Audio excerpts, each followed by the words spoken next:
Hey everyone, welcome to the Burnt Brass Homestead channel. The little chicks have arrived. These are meat birds, and I am about to get them situated under a heat lamp and provide them some water and some food. Alright, so I have the mobile tractor set up for the meat birds. So here I have a platform. This is where I'm going to put the water.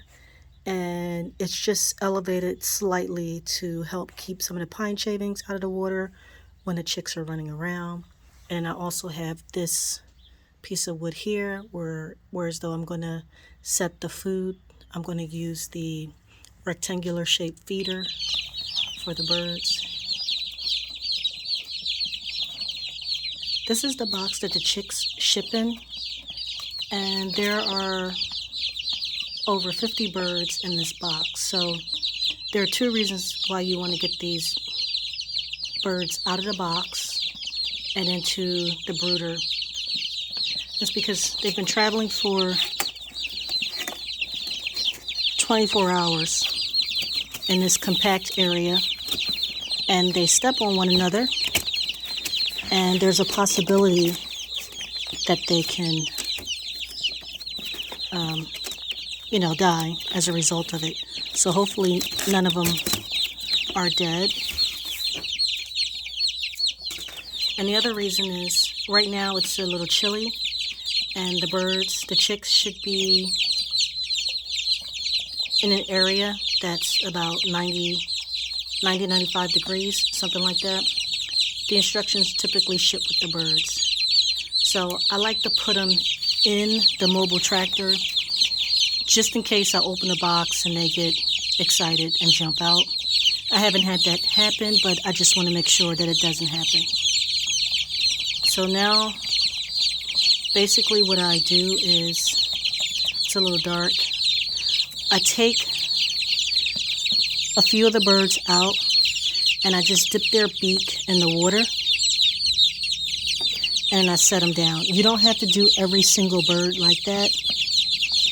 The chicks will find their way to the water and the food because they will follow the other birds.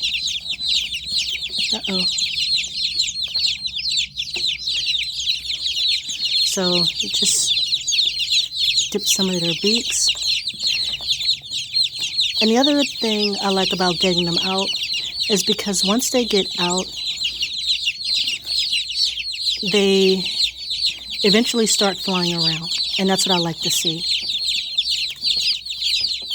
And you missed that, but one of the chicks hopped up on the edge of the box and jumped over. And this is why I don't sit them on the edge of the brooder. I don't sit them up high. I like for them to be down low, just in case they decide to get a little anxious and jump out. So I'm going to get the rest of these birds out of the box, dip some of their beaks in the water, and as you can see, some of them are thirsty and they're going to the water right away. So I'm going to get the rest of the chicks out of the box, so that they can enjoy some water and stretch their legs a bit.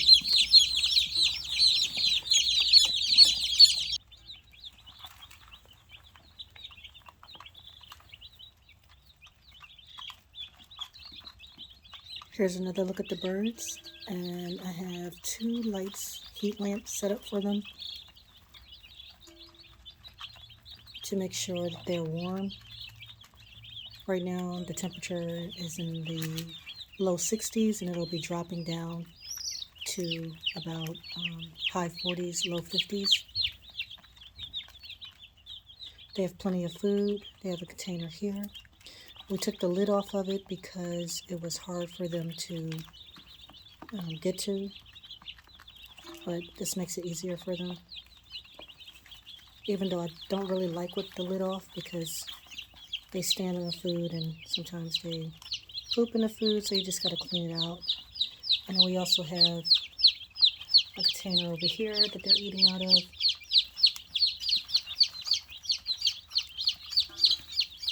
Here's the water.